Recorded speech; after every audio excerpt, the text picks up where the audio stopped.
Okay, students, so today we are going to talk about diazonium salts.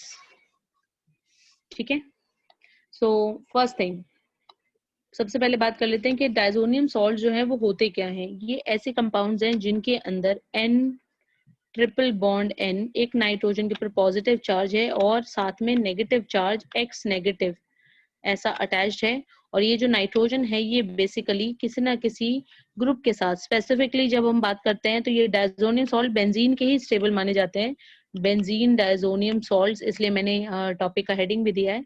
ठीक है, तो ये बेंजीन रिंग से जुड़े रहते हैं। इस तरह के जो कंपाउंड्स हैं वो 1858 में डिस्कवर किया गया था। ठीक है, और इन कंपाउंड्स को बेंजीन डायजोनियम सॉल्ट्स का नाम दिया गया है due to presence of this particular group. अब ये जो X नेगेटिव है ये इसके अंदर कुछ भी हो सकता है, जैसे कि क्लोराइड, ब्रोमाइड, फ्लोराइड, आयोडाइड। ठीक है, इसके अलावा आपका HSO4 नेगेटिव यानी हाइड्रोजन सल्फेट, या फिर NO2 negative nitrite, NO3 negative nitrate, Cn negative. इस तरह का कोई भी सिंगल नेगेटिव चार्ज वाला कोई भी आयन यहाँ पर X की जगह पर आप प्लेस कर सकते हो। बात समझ में आ गई? तो ये जो कंपाउंड्स इस तरीके जो जिनमें जनरल फॉर्मूला होता है, they are known as benzene diazonium salts. अब बात करते हैं कि ये जो बेंजीन डायजोनियम सॉल्ट्स हैं इनके मेथड्स ऑफ प्रिपरेशन क्या हैं, what are their methods of preparation. There is only one method of preparation for benzene diazonium salt and that is diazotization. डाईएजोटाइजेशन करके इनको प्रिपेयर किया जाता है, यानी और डाईएजोटाइजेशन किया जाता है किसका, एनिलीन का। तो बेंजीन पर NH2, ये नेम रिएक्शन है, कई बार आप पढ़ चुके हो, रिपीटेशन ही है सिर्फ इसका। इसको जब हम ट्रीट करते हैं NaNO2 और HCl के मिक्सचर के साथ at 0 to 5 degree Celsius, then it results into formation of this compound N positive NCl negative, benzene diazonium chloride. ये जो X नेगेटिव है, जो मैंने इतने सारे यहाँ पर आयंस लिखे हैं, उनमें से जो भी आयन प्रेजेंट होगा उसी के अकॉर्डिंगली लास्ट में नेम एंड हो जाएगा। बेंजीन और डायजोनियम ये तो आएगा ही आएगा। डायजोनियम ईएम इसलिए क्योंकि पॉजिटिव चार्ज लिखा हुआ है नाइट्रोजन पे, बेंजीन है और ये जो दो नाइट्रोजन है इसकी वजह से डाईएजो, तो इसलिए नेम ऐसे हो गया बेंजीन डायजोनियम। और उसके बाद अगर Cl होता है तो क्लोराइड लिख देंगे, Br होता तो ब्रोमाइड लिख देते, F नेगेटिव होता तो फ्लोराइड लिख देते, HSO4 नेगेटिव होता तो हम लिख देते hydrogen sulphate, nitrite, nitrate, cyanide, जो भी नाम जो भी प्रेजेंट है नेगेटिव आयन उसके हिसाब से नाम हो जाएगा। तो ये आपका कंपाउंड बन गया बेंजीन डायजोनियम क्लोराइड। अच्छा, एक चीज और भी बताती हूँ मैं आपको, जो ये जो बेंजीन डायजोनियम सॉल्ट्स है ना, वैसे तो कोई भी पॉसिबल है बनाना, लेकिन स्टैंडर्ड और सबसे ज्यादा स्टेबल माना गया ना वो यही है। इसको सबसे बनाना आसान है। ठीक है, इसको प्रिपेयर करने के बाद इसको फिर आप कन्वर्ट कर सकते हो किसी भी और सॉल्ट में, इसमें कन्वर्ट आप कर सकते हो। जैसे अगर आपको क्लोराइड की बजाय सपोज आयोडाइड लगाना है तो आप इसको Ki के साथ ट्रीट कर दो, या फिर अगर आपको F नेगेटिव लगाना है तो फिर अकॉर्डिंगली जो है HbF4 के साथ ट्रीट कर दो। तो डिफरेंट जो है वो यहाँ पर आयंस आप लगा सकते हो, लेकिन ये स्टैंडर्ड है जिसको सबसे पहले बनाया गया था, बेंजीन डायजोनियम क्लोराइड को। आ गया समझ में? अब बात करते हैं मेथड्स ऑफ प्रिपरेशन के बाद स्टेबिलिटी की। स्टेबिलिटी ऑफ डायजोनियम सॉल्ट्स, ये बता दूं बच्चों, ये बहुत बड़ा टॉपिक नहीं है, एक छोटा सा टॉपिक है, इसलिए हम इसको आज ही पूरा कवर अप कर लेंगे। ठीक है, stability of diazonium salts. Diazonium salts की जब स्टेबिलिटी की बात करते हैं तो अगर ये एलिफेटिक हो, aliphatic are unstable, aliphatic diazonium salts are unstable. ठीक है, और वहीं पर जो एरोमेटिक डायजोनियम सॉल्ट्स हैं आर क्वाइट स्टेबल, बहुत स्टेबल होते हैं। अब इसका क्या रीजन है? इसका रीजन है कि एरोमेटिक के अंदर हो जाती है रेजोनेंस। देखिए मैं बताती हूँ, जैसे अगर किसी तरीके से अपने R बना लिया कार्बन चेन के साथ, N positive triple bond NCl negative, ये जोड़ लिया किसी तरह से बना लिया, तो भी ये अनस्टेबल हैं। क्यों अनस्टेबल हैं? क्योंकि ये जो कार्बन चेन इसके साथ जुड़ी हुई है इसके साथ कोई रेजोनेंस नहीं कर सकती। लेकिन वहीं अगर ये ग्रुप बेंजीन रिंग के ऊपर अटैच्ड होता है तो फिर यहाँ पर रेजोनेटिंग स्ट्रक्चर्स बन सकते हैं कुछ इस तरीके से। देखिए कैसे बनेंगे। इस पे पॉजिटिव चार्ज है, इस पॉजिटिव चार्ज को नलिफाई करने के लिए ये इलेक्ट्रॉन को अपनी तरफ अट्रैक्ट करेगा, यहाँ से इलेक्ट्रॉन पेयर इधर शिफ्ट होगा, रेजोनेटिंग स्ट्रक्चर्स हो गए। पहला रेजोनेटिंग स्ट्रक्चर बन गया N, अभी भी पॉजिटिव चार्ज इसके ऊपर प्रेजेंट है नहीं, अब प्रेजेंट नहीं है क्योंकि इलेक्ट्रॉन पेयर ले लिया इसने, ठीक है।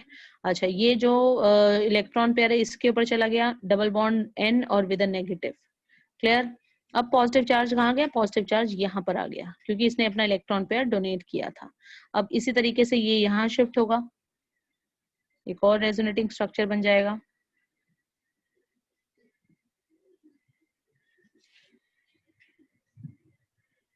Positive charge, and then finally it will come here to form the fourth resonating structure.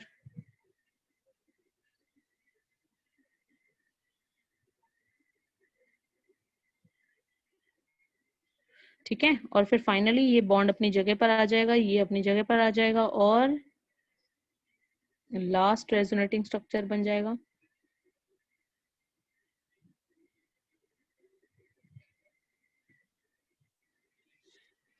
ठीक है, तो अब ये रेजोनेंस में इन्वॉल्वमेंट होने की वजह से जो है ये इसके इतने 5 रेजोनेटिंग स्ट्रक्चर बन गए हैं, तो ये स्टेबलाइज हो गया। और वहीं पर जो एलिफेटिक है उनमें कोई रेजोनेंस नहीं हो सकती, इसलिए वो क्या है, हाईली अनस्टेबल है even at very low temperature. हम इसको बनाते ही 0 डिग्री सेल्सियस के आसपास है। अगर आप 0 डिग्री सेल्सियस पे यहाँ पे एनिलीन की बजाय कोई प्राइमरी अमीन लोगे तो भी कोई फर्क नहीं पड़ेगा, कंपाउंड आपका बनेगा ही नहीं, ठीक है, उसकी बजाय अल्कोहल बन जाएगा। तो अल्कोहल तो हमें बनाना नहीं है, हमें तो क्या बनाना है, डायजोनियम सॉल्ट बनाना है। तो डायजोनियम सॉल्ट एलिफेटिक के एग्जिस्ट नहीं करते, एरोमेटिक के ही एग्जिस्ट करते हैं या स्टेबल होते हैं। ये एनसीईआरटी क्वेश्चन भी है, ठीक है। Explain why aromatic diazonium salts are stable whereas aliphatic diazonium salts are unstable. So now you have got the answer. The answer is due to resonance. ठीक है, लेकिन जब आप रेजोनेंस लिखो तो रेजोनेटिंग स्ट्रक्चर सपोर्ट में आपको जरूर बनाने हैं। क्लियर हो गया। अब मेथड ऑफ प्रिपरेशन और स्टेबिलिटी के बाद, अच्छा एक चीज आप यहीं से और देख पा रहे हो, यहाँ पर क्या हो रहा है, ये इलेक्ट्रॉन अपनी तरफ खींच रहा है ना, इलेक्ट्रॉन डोनेट नहीं कर रहा था, इलेक्ट्रॉन बेंजीन रिंग से खींच रहा है। तो ये कैसा है, ये है किस तरह का, ये मेटा डायरेक्टिंग इन नेचर है, in nature. Why, due to minus R effect. Resonance जो हो रही है उसको तो आर इफेक्ट बोलते ही हैं। इलेक्ट्रॉन अगर डोनेट करता तो प्लस आर इफेक्ट लिख देते हैं, इलेक्ट्रॉन अपनी तरफ खींच रहा हो अगर तो माइनस आर लिख देते हैं। तो ये माइनस आर इफेक्ट शो कर रहा है due to meta directing nature. Clear. अब बात करते हैं इसकी प्रॉपर्टीज की। तो पहली जो प्रॉपर्टी अब हम पढ़ेंगे वो है फिजिकल प्रॉपर्टी। हाँ जी, ये जो बेंजीन डायजोनियम सॉल्ट्स हैं ये बेसिकली आपके आयनिक सब्सटेंसेस की तरह ही एग्जिस्ट करते हैं। ऑर्गेनिक होने के बावजूद भी इनके अंदर आयनिक नेचर प्रेजेंट है, सॉल्ट की तरह इनका नेचर है, इसलिए इनको सॉल्ट्स कहा जाता है। They are typical salts like NaCl etcetera. जैसे sodium chloride, calcium chloride, potassium chloride, इस तरह के सॉल्ट्स एग्जिस्ट करते हैं, उसी तरीके से ये डायजोनियम सॉल्ट्स भी टिपिकल सॉल्ट्स हैं, यानी कि they are soluble in H2O। पानी के अंदर, वाटर के अंदर ये सॉल्यूबल हैं। क्यों सॉल्यूबल हैं, क्योंकि सॉल्ट लाइक नेचर है, पॉजिटिव नेगेटिव आयंस है। तो पॉजिटिव नेगेटिव आयंस अगर होंगे तो फिर वाटर में सॉल्यूबल हो जाएंगे। कोई भी आयनिक कंपाउंड वाटर में सॉल्यूबल है, ये भी सॉल्यूबल है, ठीक है। और ये जो आपके बेंजीन डायजोनियम सॉल्ट्स हैं ये आपके कैसे हैं, they are crystalline solids. Crystalline solid, जैसे आपका NaCl के क्रिस्टल्स होते हैं ना, ऐसे ही बेंजीन डायजोनियम सॉल्ट्स के भी क्रिस्टल्स होते हैं। ओके, क्लियर, आ गया सबको समझ में। तो ये था बच्चों इसकी फिजिकल प्रॉपर्टीज के बारे में। फिजिकल प्रॉपर्टीज के बाद let's move on and talk about the chemical properties. तो जो इसकी मेनली जो केमिकल प्रॉपर्टीज है ना, वो किसके ऊपर डिपेंड करती हैं, वो बेसिकली डिपेंड करती हैं, दो ही तरह की इसकी केमिकल प्रॉपर्टीज हैं, ठीक है। So let us discuss the chemical properties one by one.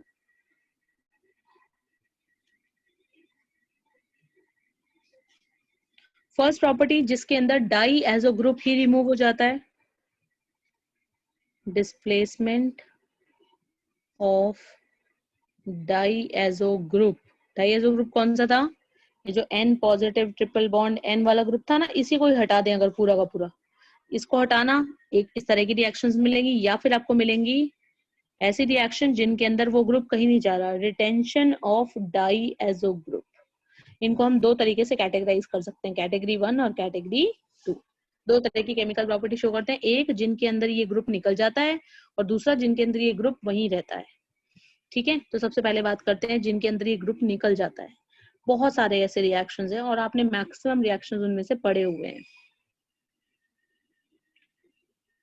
अब मैं इसको थोड़ा शॉर्ट करके लिख रही हूँ, N2 पॉजिटिव Cl नेगेटिव लिख रही हूँ, ऐसा भी लिख सकते हैं, गलत नहीं होगा। तो ये जो बेंजीन डायजोनियम क्लोराइड है या बेंजीन डायजोनियम सॉल्ट है, इसमें हम कौन कौन से रिएक्शन कर सकते हैं? इस डाइएजो ग्रुप को हटाएंगे। जब भी डाइएजो ग्रुप हटेगा तो नाइट्रोजन गैस इवॉल्व होगी, N2 gas will be evolve. तो देखिए कौन कौन से रिएक्शंस है। एक, इसको अगर हम CuCl HCl के साथ ट्रीट करें, सैंड मेयर रिएक्शन, तो ये बनाएगा क्लोरोबेंजीन। आप चाहें तो गैटरमैन भी लिख सकते हो, कॉपर पाउडर विद HCl। अगर हम इसको CuBr HBr के साथ ट्रीट करते हैं, ये भी एक तरह की सैंड मेयर रिएक्शन है, इससे प्रोडक्ट बनेगा Br। और मैंने जैसे बताया था क्या बनेगी, साथ में नाइट्रोजन गैस इवॉल्व होगी। ठीक है, और साथ साथ ये जो यहाँ से रिएक्शन और क्या होगा, you will get some side products as well, but these are the main compounds you have to write. अगर यहाँ पर आप CuCN HCN ये डालते हो तो भी कंपाउंड बन जाएगा बेंजोनाइट्राइल CN, evolution of nitrogen. Compound का नाम अलग है इसलिए लिख रही हूँ बेंजोनाइट्राइल। कन्वर्जन में आता है ये question, how will you convert aniline into benzonitrile. तो एनिलीन से पहले डाइएजोटाइजेशन करके डाइजोनियम सॉल्ट बनाओ और उसके बाद CuCN HCN सैंड मेयर करनी है, सैंड मेयर करके बेंजोनाइट्राइल बन जाएगा। ठीक है जी। अच्छा, यहाँ से आप फिनॉल भी बना सकते हो। फिनॉल के लिए क्या करना पड़ेगा, फिनॉल के लिए इसमें सिंपली वाटर डाल के इसको थोड़ा सा वार्म करना पड़ेगा। ठीक है, तो H और Cl अलग हो जाएंगे, नाइट्रोजन गैस निकल जाएगी और जो OH बचा वो OH यहाँ अटैच हो जाएगा। ऐसा ही सब में होगा, प्लस नाइट्रोजन गैस। ठीक है, अगर आप इससे आयोडो बेंजीन बनाना चाहते हैं तो वो तो बहुत ही आसान है, कुछ नहीं करना, उसमें KI डालो और सॉल्यूशन को वार्म कर दो जैसे यहाँ पे किया, तो नाइट्रोजन गैस इवॉल्व होगी, आयोडो बेंजीन बन जाएगी। ठीक है, इसके अलावा इससे क्या बना सकते हैं, फ्लोरोबेंजीन बना सकते हैं। लेकिन फ्लोरोबेंजीन बनाने के लिए ना बाल स्कीमन रिएक्शन करनी पड़ेगी। पहले स्टेप में डालना पड़ेगा HBF4 और फिर दूसरे स्टेप में हीट करना पड़ेगा। दोनों को एक साथ नहीं करना, पहले स्टेप में HBF4 डाल के Cl नेगेटिव हट जाएगा H के साथ और BF4 ऊपर लग जाएगा, N2BF4 नेगेटिव। फिर जब आप हीट करोगे तो ये फ्लोरोबेंजीन बनेगी। रिएक्शन का नाम बाल्स स्कीमन रिएक्शन। पड़ी हुई रिएक्शन है ना, कुछ अलग नहीं बताया, कुछ नया नहीं बताया, वही सेम रिएक्शंस जो हम लोगों ने फर्स्ट चैप्टर में, जो ऑर्गेनिक केमिस्ट्री का जो पहला चैप्टर था उसमें पढ़ी थी, अब यही रिएक्शंस का रिपीटेशन हो रहा है। ठीक है जी, आगे समझ में। अच्छा, इसके अलावा और क्या कर सकते हैं, और कौन सा ग्रुप रिप्लेस कर सकते हैं, we can also replace it with the help of like nitro group. Nitro group की रिप्लेसमेंट करने के लिए क्या करना पड़ेगा, इससे बना सकते हैं नाइट्रोबेंजीन डायरेक्टली। अब ये कैसे करेंगे, इसके लिए भी पहले फर्स्ट स्टेप में डालना पड़ेगा HBF4, बिल्कुल पहले वाले की तरह N2BF4 बन गया। अब इसके बाद दूसरे स्टेप में NaNO2 ग्रुप लगाना है ना, इसलिए NaNO2 डालेंगे in the presence of copper powder. उसके साथ जब आप हीट कर दोगे तो फिर नाइट्रोबेंजीन बन जाएगी। ठीक है, अच्छा जी, इसके अलावा एक रिएक्शन है जिसके अंदर हम आर्सेनिक ग्रुप जो है वो प्लेस करते हैं, पर्टिकुलर नेम रिएक्शन है बार्ट रिएक्शन, लेकिन आपके सिलेबस से आउट है। ओके, एक और रिएक्शन है जिसका नाम है गॉम्बर्ग बैचमैन रिएक्शन, गॉम्बर्ग रिएक्शन भी बोल सकते हो उसको। उसके अंदर फिनाइल ग्रुप लगा दिया जाता है, तो वो कैसे करते हैं वो मैं आपको बता देती हूँ, although it's not very important reaction but still.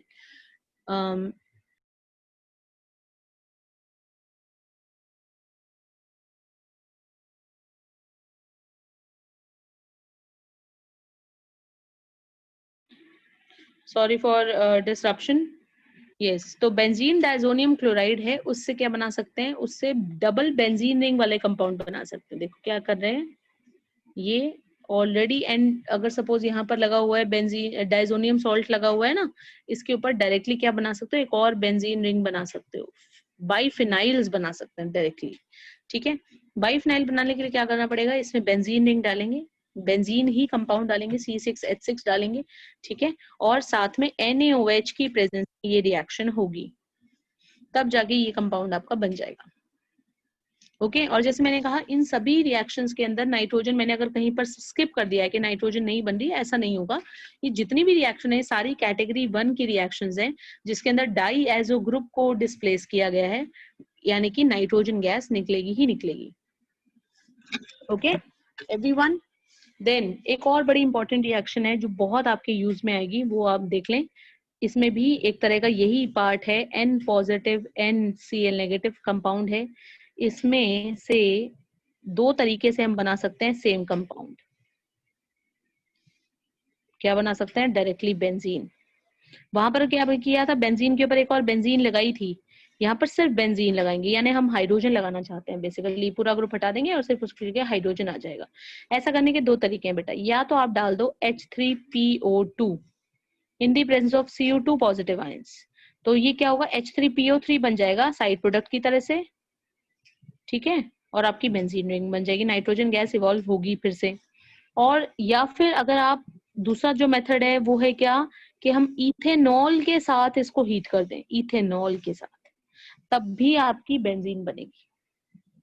तो ये जो सारी की सारी रिएक्शंस है, these are all belonging to the first type of chemical property, displacement of diazo group, जिससे नाइट्रोजन गैस इवॉल्व हो रही है। अब बात करते हैं सेकेंड टाइप की प्रॉपर्टी की, जिसके अंदर डाई एजो ग्रुप रिटेन रहता है। तो इसमें दो रिएक्शंस आएंगी, एक तो आएगी रिडक्शन और दूसरी आएगी कपलिंग।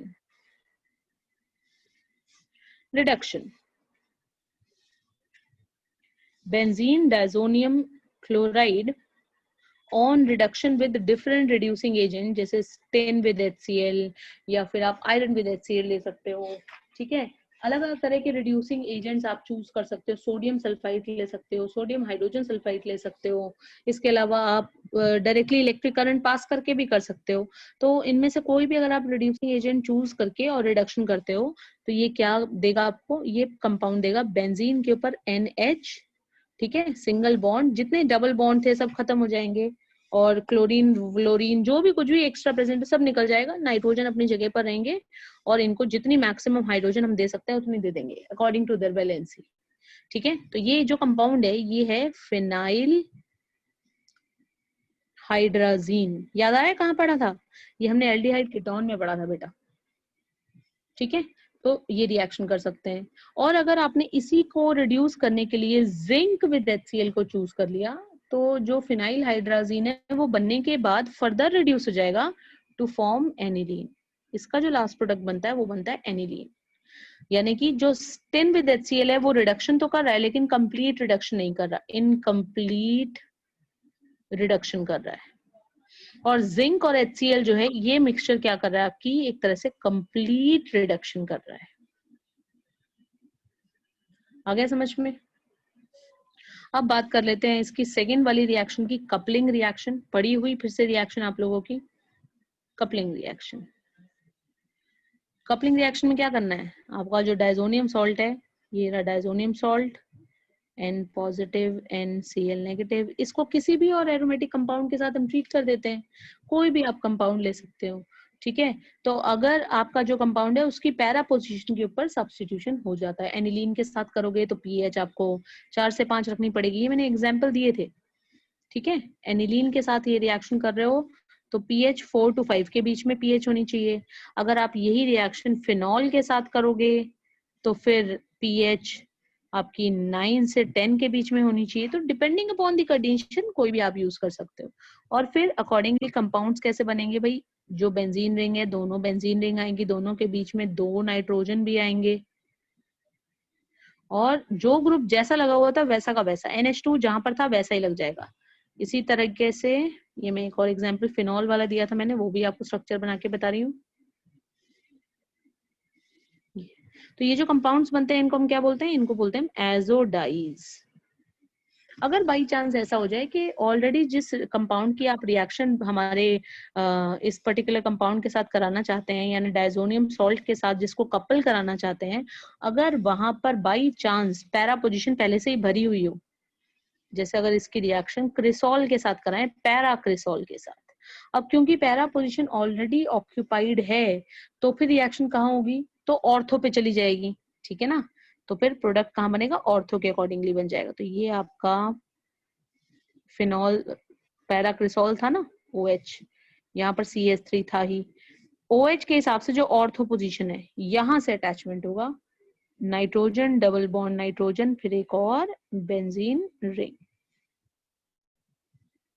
ठीक है, समझ में आ गया? तो ये जो रिएक्शन है, ये रिएक्शन कहलाती है कपलिंग रिएक्शन। इसका एक एग्जांपल और मैं आपको देती हूँ जो थोड़ा पॉपुलर एग्जांपल है, मिथाइल ऑरेंज। मिथाइल ऑरेंज का नाम सुना है ना आप लोगों ने, 11th क्लास में यूज भी किया था हमने एज एन इंडिकेटर। ठीक है, जैसे फिनोल्फिन इंडिकेटर होता है वैसे ही मिथाइल ऑरेंज इंडिकेटर होता है। तो जो बच्चों मिथाइल ऑरेंज इंडिकेटर है ना, वो कपलिंग रिएक्शन से ही बनता है। अब किसको कपल किया हुआ है उसमें हमने लिया हुआ है सल्फानिलिक एसिड का सॉल्ट। सल्फानिलिक एसिड क्या होता है? ये NH2 और ये SO3 और H होता है। अब उसका सॉल्ट लेना है तो मैंने यहाँ सोडियम लिख दिया, sodium salt of sulphanilic acid. ठीक है, इसको सबसे पहले तो डाईएजोटाइज कर लेंगे NaNO2 HCl डाल के 0 to 5 डिग्री सेल्सियस। क्या बन गया? ये ग्रुप अपनी जगह पे रहेगा SO3Na, और यहाँ पर बन गया N positive triple bond NCl negative. अब इसको आप कपल किसके साथ करा दो? इसको कपल करा दो di methyl NN di methyl aniline के साथ, क्योंकि पैरा पोजीशन पे रिएक्शन होनी है तो कोई दिक्कत ही नहीं है। NN डाई मिथाइल एनिलीन, इसके साथ जब रिएक्शन कराएंगे तो क्या प्रोडक्ट आएगा? SO3 अपनी जगह पर, SO3Na अपनी जगह पे ही है, साथ में ये N डबल बॉन्ड N आ गया, इसके साथ एक और बार बेंजीन रिंग जुड़ गई, और यहाँ पर जो नाइट्रोजन है इसके ऊपर भी दो CH3 ग्रुप लगे हुए हैं। ये जो स्ट्रक्चर आप देख रहे हो बेटा, ये स्ट्रक्चर है मिथाइल ऑरेंज का। ठीक है, कॉम्प्लिकेटेड तब नहीं लगेगा जब आप इसको एक रिएक्शन की तरह से याद करोगे। अगर आप इसको सिर्फ स्ट्रक्चर को याद करने की कोशिश करोगे फिर आपको टिपिकल लगेगा ये। क्लियर? सो एवरीवन, जो बेंजीन डाइजोनियम सॉल्ट्स हैं वो क्यों इंपॉर्टेंट है? उनकी इंपॉर्टेंस तो बेसिकली कहाँ लाई करती है कि हम उनसे बहुत अलग अलग तरह के एरोमेटिक कंपाउंड्स बना सकते हैं, और यही सारी कन्वर्जन्स में यूज होती हैं। ठीक है, अगर आपने एक बार खुद सोच के देखो, बेंजीन बना ली, ये बेंजीन बना ली, तो बेंजीन से टॉल्वीन बना सकते हो, एल्डिहाइड बना सकते हो, बेंजेल्डिहाइड, कीटोन बना सकते हो, बेंजोइक एसिड बना सकते हो, सब बना सकते हो। इसी तरह से देखो बाकी कौन सा कंपाउंड हमने छोड़ा है? सारे कंपाउंड तो बना दिए, क्लोरो, ब्रोमो, आयोडो, फ्लोरो, नाइट्रो और साइनो। ठीक है, बेंजीन रिंग, बाइफिनाइल, सब तरह के जितने भी तरह के पॉसिबल कंपाउंड्स है यहाँ से सब बनाए जा सकते हैं। इसीलिए जो बेंजीन डाइजोनियम सॉल्ट्स हैं उनकी बहुत ज्यादा इंपॉर्टेंस है। ओके, और कोई भी एरोमेटिक कन्वर्जन करने के लिए आप बिना इसके तो कर ही नहीं सकते हो, आप ये मान के चलो। एरोमेटिक कन्वर्जन अगर हमें करनी है तो हमें इसको, इस फ्लो चार्ट को कह लो, ये जो है ये कम से कम ये बहुत अच्छे से तैयार करना पड़ेगा।